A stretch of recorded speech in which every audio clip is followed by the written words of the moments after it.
How to add August so far Instagram change story. Hi everyone, this is Max. I hope you are doing great. So let's start without wasting time. First of all, open up Instagram. Now tap on the source icon and click on search bar. Now search for this ID. Now on the highlight section, swipe to right and find August.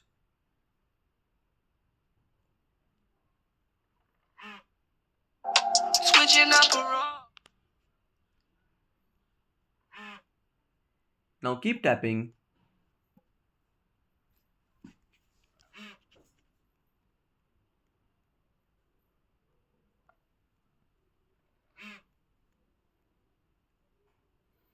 Now when you find August so far story, click on add yours.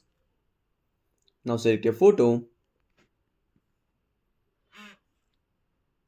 Now tap on done. Now click on your story. And that's it. If you found this video helpful, smash that like button and subscribe our channel for more awesome content. Have a burning question or such a topic?